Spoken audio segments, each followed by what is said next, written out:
Welcome back to another edition of the Night Report podcast. I'm your host, Mike Broadbent. Joining me once again are my co-host, Richie O'Leary and Alec Krauthamel. Another commitment to the Scarlet Knights football team from the transfer portal. This is a guy whose name should be very familiar to longtime listeners of the show. Lafayette Offensive Tackle, Ryder Langsdale, New Jersey kid from Ridgewood High School in Ridgewood, New Jersey, has 1 year of eligibility left, has committed to the Scarlet Knights. He'll finish out his career hopefully as the starting left tackle for the Scarlet Knights. I do want to hit a little bit of the Wayback Machine here because I feel like we've heard his name before, and I don't know where we've heard it before, but maybe this can help us. We're going to move on to offensive line now. We're going to do tackles, and then we're going to do guards. This is a kid that is really high on my list. Ryder Langsdale. He is the left tackle from Lafayette. He's listed at 6'7", 298 pounds. He's a redshirt junior. He's got 1 year of eligibility remaining. He went to high school at Ridgewood High in Ridgewood, New Jersey. Last year, he was a third-team All-American and was first-team All-Patriot League. I highlighted him last year, but he never ended up entering the portal. He started every game for the Leopards the last 3 seasons at left tackle. Last year, he graded out at an 86.6, which was 6th out of 626 qualifying offensive tackles on PFF. Jeez. This year, he's graded out really well as well, 75.5, which is 64th out of 635 qualifying tackles. Sounds like a smart guy. Yeah, no, it's a guy I literally have been talking about since October of 2023 that if he entered the portal, Rutgers should go after, and Rutgers finally landed him. So, Rich, talk about the long, winding road that led Ryder Langsdale to the Rutgers Scarlet Knights. Yeah, I actually looked back at that 2023 article. You had some serious names on there.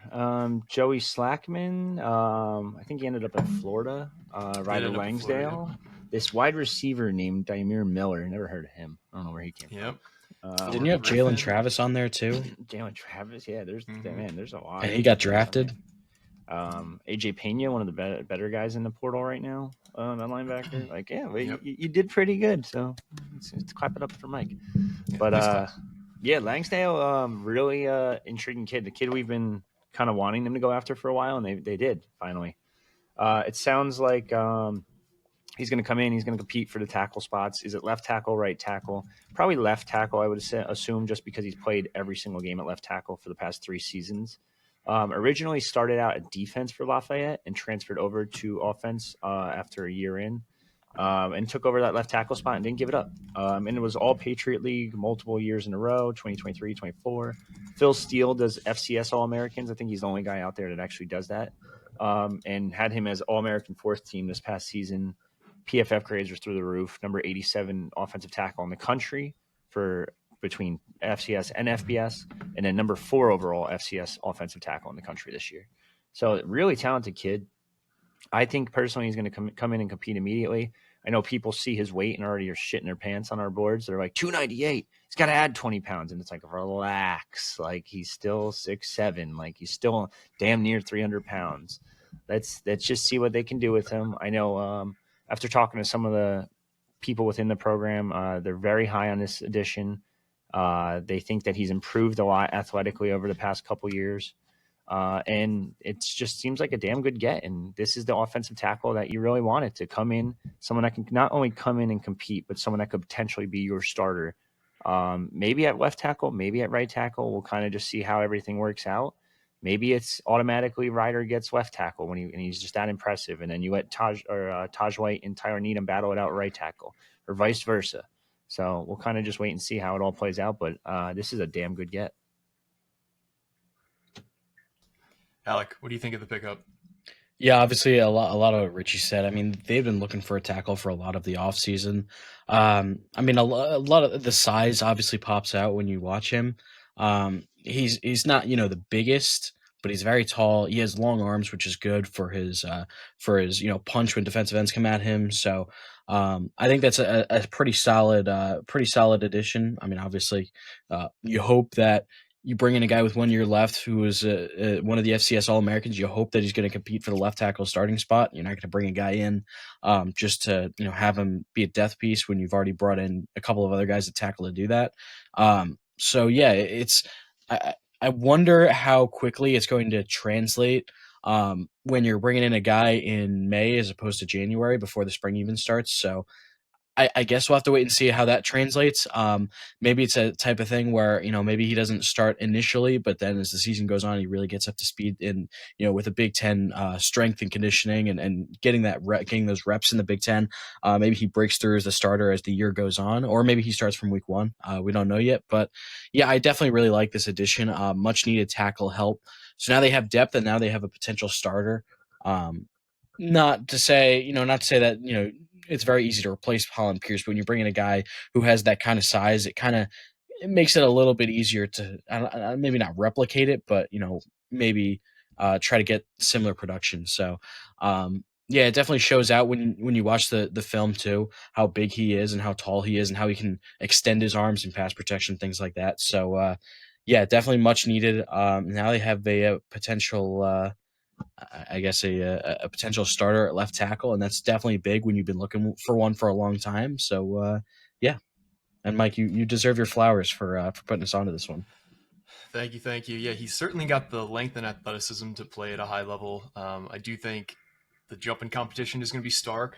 He has played a few FCS teams in his career. He had a good game against Duke 2 years ago. I think Brian Fonseca in his article mentioned that he's only allowed 3 sacks in his whole career as 3-year starter at Lafayette. None last year. None last year as well.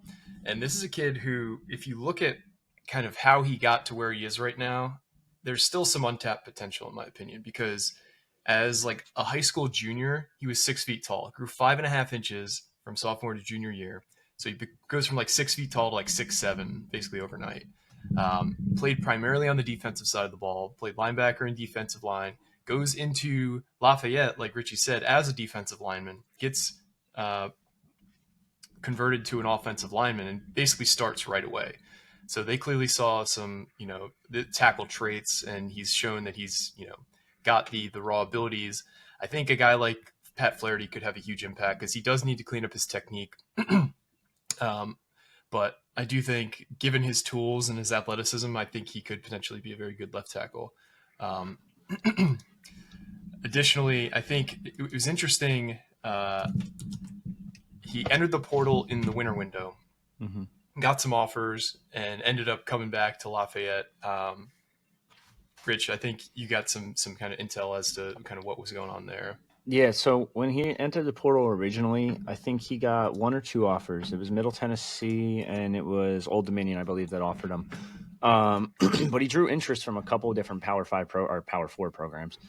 We know Wake Forest was trying to get him on a visit. Didn't officially offer, but I feel like when you get an official visit scheduled, it's like you have an offer basically in hand. Texas Tech was showing some serious interest, but there was a lot of talk that he had to graduate first before he could enter anywhere or enroll anywhere. And a lot of schools aren't willing to take that risk until you actually graduate. Now, that being said, it's May. He has graduated. There you go. Now it's a lot easier for him to enroll at whatever school he wants to of his choosing. Re-enters the portal, of course, and now just ended up being Rutgers pretty quickly. Yeah, that seemed like too good of a fit not to actually happen. Glad it finally got there. We've been talking about potentially them picking up a tackle that has starter level ability, and they ended up landing him. This portal class ended up being, when I wrote up that hypothetical transfer list in November, I had what I thought was like, pretty aggressive ranges on the number of players they could pick up. I think my max, like if you took like the high end of each position, was like 15. And how many portal guys have they added now? 1, 2, 3, 4, 5, 6, 7, 8, 9, 10, 11, 12, 13, 14, 15, 16. Yeah. So they even went above and beyond what I thought was like the high end of what they could possibly add. So I do want to highlight the full class here because it's easy to forget like who they've actually brought in because it's been a while. So here's the total portal class and the years of eligibility. Mm-hmm. We got one running back in CJ Campbell. We got one receiver in DT Sheffield. We got one tight end in Colin Weber. All three of those guys have 1 year left of eligibility. One interior lineman in Hank Zelinskis, 2 years. We got two developmental tackles with 3 years left in Mushood Giwa and Zach Amlin. And then we got Ryder Langsdale, the most recent commit, with 1 year of eligibility left. Then along the defensive line, we got 5 guys, 2 defensive ends in Eric O'Neill and Bradley Weaver with 1 year of eligibility, 3 tackles, Doug Blue Eli and Oliver Bilot, who's got 1 year of eligibility left, and then Daryl Dingoe with 3 years, 2 corners, and Cam Miller and Jacoby Henderson. Cam Miller has 1 year of eligibility. Jacoby Henderson has 2 years of eligibility, and then 2 safeties, one in Jet Elad, who now has 1 year thanks to the court system, and then Chris Jones. Is it Jones or Joins? I think it's Joins. Junior. Joins. Yeah. For Mercer with 2 years of eligibility. So given how many guys you've added and how few guys have left the program, what's the deal with the roster size situation heading into this season? Are we still in an unnumbered system, or is this still going to be down to 105 heading into the training camp? So technically speaking, we don't know yet. The judge is expected to make a ruling within the next couple days. I think they have till May 13th to make a ruling. Right now, the judge has been very adamant that they want to make it a grandfathered-in rule. Now, the NCAA was kind of like pushing back and saying, like, no, here's our reasoning for why we're doing this. And they're like, no, I just told you what to do. Go back to the drawing board and figure it the hell out. And they were like, no, like, this is why we're doing it. So it was just kind of pushed back and forth. Now, the NCAA just put in a rule, or was putting in a rule into the big giant agreement between the rev sharing, between everything else, that says schools can grandfather in players, and some schools have even went out of their, or I shouldn't say some schools, one school specifically in Notre Dame has already came out and said, we will grandfather in all players that have been cut, and we will also bring back any players that want to be cut, that were cut, that want to stay here. So technically the 105 is not going to be required, but it's going to be put in for year 1. I think year 2 is when it's going to be required. So basically, like, Rutgers has 117 right now, including walk-ons, including incoming freshmen who haven't enrolled yet, everything else. That's including everyone that left, everyone that's coming in. So technically they don't have to go to 105 this year. They could just say, screw it, we'll just be happy with our 117 and just rock with it. But there could be guys that can still leave because, as you know already, between Ryder Langsdale, between several others that have entered the portal, you could still enter as a grad transfer. So who was it? Jordan Kinsler the other day just entered as a walk-on. Yeah. So technically you could still enter, and you can get down to 105 if need be. You're also going to be allowed to cut players if you want in the future. So we'll see how that works out. But right now it's 117, and it sounds like they're pretty content with it staying that way. Interesting. Yeah, because the math ain't mathing for me right now, given how they're handling the roster. Yeah, and so it'll be interesting to see ultimately what's handed down in terms of that ruling. Yeah, kind of tipped off when they've added like 3 or 4 players within the last week and a half without losing that many. Yep. Well, to be fair, they did lose 3 offensive tackles. They added 3 offensive tackles. Like, basically breaking even here, yeah. Yeah, it's very close to what it was at the beginning of the offseason. Yep. We've said this a bunch of times, but I want to say it again. Where do you think things stand with portal additions for the rest of the offseason? Do you think we're basically done? Are there any other positions to keep an eye on as to maybe a spot they add a guy or two? Linebacker. Like, it's just that's the only thing they're looking at right now. Everything else is status quo. Could they go out and add a corner? Maybe. That's about the only other position I could see. Like, I think safety's done because they added Chris Joins along with Jet Elad. But there's a lot of young guys in that cornerback room too. Like, there's a lot of bodies in that cornerback room, to be honest with you. There's 7, 8, 9, 10, 11, 12 corners on the team right now, 7 of which are freshman or sophomore eligibility. So it's like there's really no reason for one. That being said, there's a lot of young linebackers too. There's 1, 2, 3, 4, 5, 6, 7, 8. There's 9 linebackers on the team that are all freshman eligibility or redshirt freshman eligibility. So it's like, but do they want one? Yes, they want one because Abram Wright's still banged up a little bit. Moses Walker was meh at times. That being said, I think it's Jabome and Walker right now as your two starters, and that's a little bit of a concern because you don't really know who your third guy is until Wright gets back from being fully healthy. But yeah, definitely want to get a linebacker just to fill out the roster, and that should probably be it. We know they showed interest in, I think it was Michael Carter. I think that was his name from UNC. But that one kind of died down a little bit. Nothing really going on there. I could see them just adding a random. This is how it's been. The spring portal window has been very, very quiet. They're operating in secret, and they're just not really telling anyone anything. And then all of a sudden, Zach Amwin comes out of nowhere. Zach Amwin was committed to Temple, and then I was like, all right, well, check him off the board. And then all of a sudden, it's like a week later. Oh shit, he's committed to Rutgers now, and it's like, oh, what the hell had happened here? But sure. So yeah, they're operating in silence. They're doing very well at doing that specifically. So I could just see a random linebacker just coming out of nowhere, whether it be the FCS ranks, because we know they've been pretty adamant with that between Mashad Giwa, between Ryder Langsdale now. I think you just need a body at tackle or at linebacker that can rotate in even. I don't know who specifically, but I think that you got to go find someone. The more I'm looking at this, they need to get one at minimum, like mandatory add a linebacker, maybe even two. I'm going to go through just who on the roster is listed as a linebacker, and hopefully this opens some. I'm going to share my screen too because I'm trying to be more visual for the listeners out there who watch on YouTube. This is who we have on the roster right now at linebacker. Moses Walker played a lot, struggled in coverage. The guy they probably would hope would take it would take a step. But I'd say it's been a little bit disappointing given his recruiting ranking. But he's gotten on the field a lot. Mm-hmm. Sam Robinson, the staff is really high on. Hasn't really played at all, though. Yep. Abram Wright, obviously, has played pretty well when he's been out there, but he's probably going to be limited at best because he had a season-ending injury, and I don't think he participated in the spring. Nope. DJ McClary, true freshman. The staff's high on, but still, he's true freshman. Risky. MJ Johnson, I think the staff is high on, but he hasn't played a snap yet for Rutgers.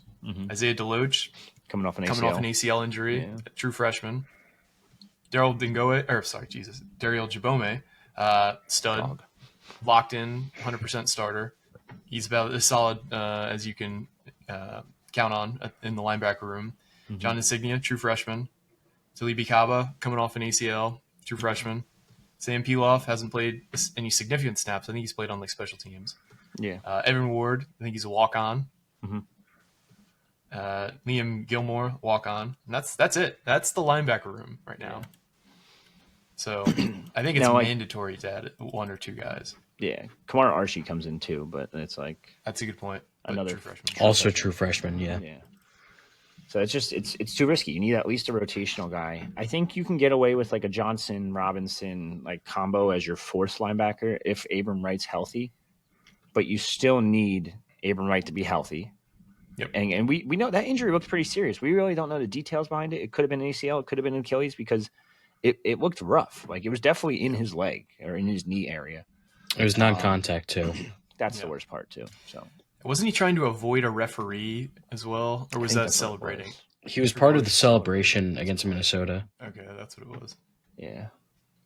Now, I don't know what you do. I think you just got to go find someone that has starter potential, someone that, ironically, like a Ryder Langsdale type that has proven himself at the college level, no matter what level it is, and someone that could come in and just compete for the job. I'm not expecting him to walk in and just be like, hey, Walker, this is my job now. I need to be great. But I want him to be able to compete with Walker for that starting spot. And then maybe Walker's your third guy. And then it's like, okay, now you're sitting pretty. Not pretty, but you'll be sitting a lot better.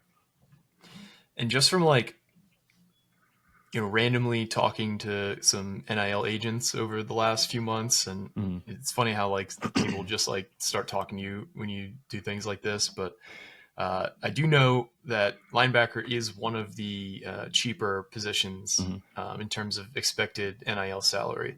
So you can get some good value at linebacker, and there's still a decent amount of guys in the portal. So I think they should go after two, to be totally honest. But Yeah. We'll see how that goes. Because I think they learned such a huge lesson last year that you need useful depth, that Shiano has like doubled up on depth this offseason. Like every single position has some level of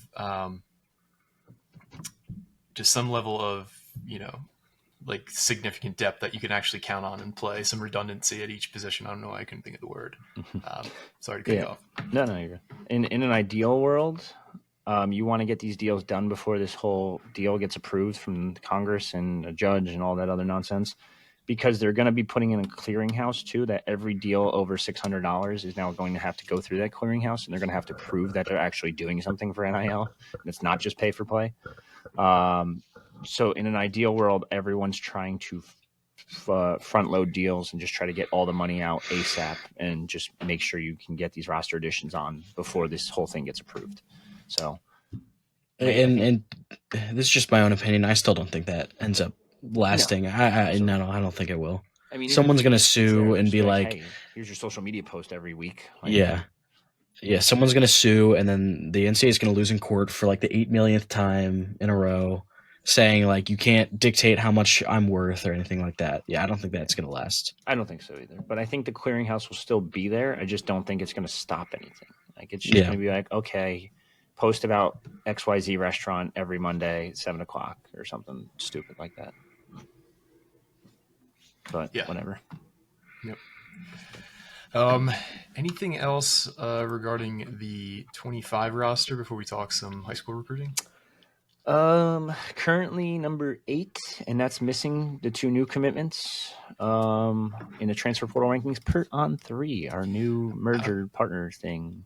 I was going to say, how nice is it to be able to use the name when you're talking about the transfer ranking? Because they do such a better job than anybody else out there with the transfer portal rankings, and it's nice to have them on the team now. Yeah, I also beautiful. Oh yeah, I also like that they factor in your losses and your additions, not just your additions, and the fact that Rutgers hasn't really lost too many significant pieces has definitely helped their ranking as well. I like that you factor in both of those things because it's different than the recruiting, because the transfer portal is a two-way street where you lose guys and you gain guys. So if you're gaining a lot of strong guys but you're not really losing any strong guys, then obviously you're going to do better. Mm-hmm. Yep, 100%. And one last thing on Langsdale. I'm looking at PFF right now. One thing in 2023, he played 1 snap at left guard and 1 snap at inline tight end, which is they were in the same game, by the way, which is a little bit weird. But I feel like his efficiency's only gotten better as the years have gone on. As his snap total's gone up as well. Like, he allowed he didn't commit any penalties after committing 8 in 2022 in his first year starting, then 5 in 2023 in his second year starting, and then in 797 snaps committed 0 penalties. He also only allowed 11 pressures. All 3 sacks he's allowed in his career were also in 2022, so he's just climbed the ladder of getting better and better in terms of his pass protection. Yeah. Love that. Love to hear that. You can see, especially when you can just see that, like, not like that linear progression from one year to the next, especially for a guy who's pretty raw along the offensive line when he started playing. So love to hear that. Let's talk some quarterback recruiting now. So Rutgers has offered another quarterback in the 26 class. He obviously had Gavin Sidwar locked up for a little bit. He ended up decommitting. The other prominent offer they had in the class, Derek Zammit, I believe, has since committed elsewhere, and I don't really think that was a realistic option for Rutgers after they took Gavin Sidwar. I think he committed to Washington. Yeah, he did. So, Richie, who is the latest Rutgers offeree at quarterback in the 26th class? Tommy Carr out of Saline, Michigan. Younger brother of Notre Dame quarterback CJ Carr, grandson of former Michigan coach, longtime Michigan coach, Lloyd Carr. Oh, so, interesting. Yeah, he's got some genetics to him, football genes at least. He's got the size. He's a legit 6'3", 190-ish. Doesn't really have the arm strength and the zip that CJ Carr had. I think CJ Carr ended up being like one of the top quarterbacks in his recruiting class, but he does look pretty solid. I think he throws a nice ball. He's able to move on the run. He works with one of the best trainers out there in all of the country, not just the Midwest, in Brad Mandelier. Brad Mandelier's notable for producing guys like Drew Aller. Has produced a bunch of different Midwest quarterbacks. Has worked really Peyton Falzone specifically, a former Rutgers quarterback target too. And he played a big role in Peyton Falzone's development. Peyton Falzone was an athlete for most schools, if not a tight end for some. And then out of nowhere, he was one of the better quarterbacks in the country in like one offseason alone, just fixing his mechanics here and there. So he's really well known for working with top quarterback recruits. So this is huge for him to be working with Tommy. But he committed to Miami, Ohio pretty early. They were one of the MAC schools that were after him. I think he had Eastern Michigan, like Akron, I think Kent State. There's another one too. I forget who it was, but bunch of those schools. And then out of nowhere, Wake Forest offered recently after watching him throw for a session. Rutgers just offered him recently after watching him throw for a session. So it seems like this is going to be their guy. Now, I have confirmed that they've talked to a couple different quarterbacks over the past couple weeks. So if this one doesn't work out, you never know, because Iowa State's been after him for a long time. There's some other spots that are looking at him. Is he just comfortable in the Midwest because like he grew up with Michigan? He grew up with now he's growing up with Notre Dame, being down the road with his brother. So is he comfortable in the Midwest? Maybe. Who knows? We'll wait and see if he ends up visiting. But they also visited – where is it? I just had all the offers. This kid, Jaron Mock, 2026 quarterback out of Pickerington North, Ohio. He has only an official visit to Coastal, but Kirk Straka talked to him the other day. He's one to keep a close eye on. He has a Purdue offer, Wisconsin offer. Oh, I'm sorry. He was formerly committed to Wisconsin and decommitted from Wisconsin after Phil Longo left. So he's a Phil Longo guy.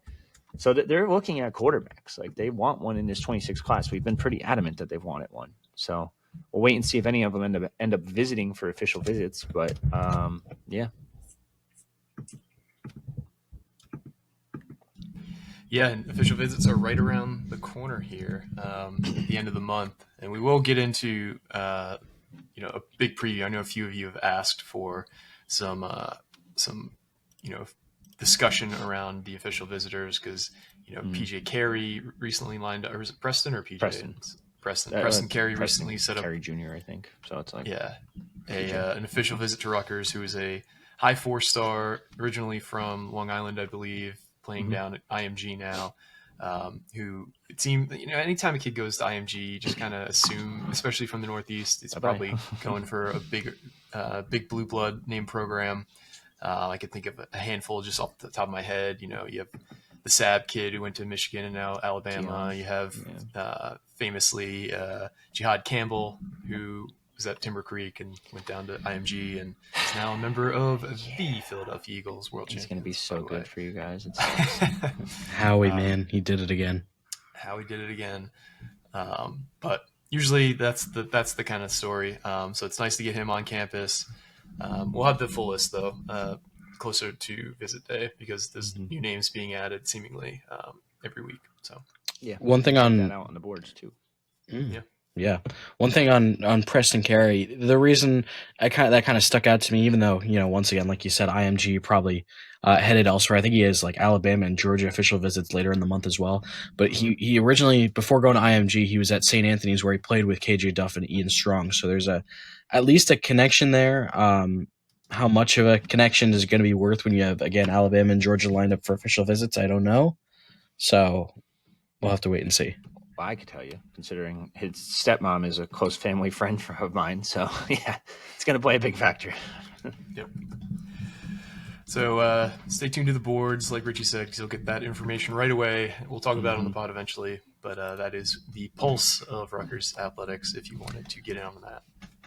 I got a quick little tidbit just because some people asked me about it last week. If you want this 60% off code, you only have a couple days left, 60% off for the year. This is exclusively for TKR podcast listeners that got this far in the podcast because shout out to you. You deserve it. Hit me with a DM. I will send you the promo code, whether it be on Twitter or just send me an email if you're interested. I know we've had like 4 people sign up last week. If you're interested in 60% off for a year, just shoot me a message. What a deal. Can't get a better deal than that other than free, which is not a thing. So don't even ask. But we want to thank you all for listening once again. Anybody who's rated, reviewed, told a friend, we appreciate everybody who is actively engaged with the pod. It helps this channel grow, and we truly appreciate you guys. But for me and Richie and Alec, this has been another edition of the Knight Report podcast, signing off.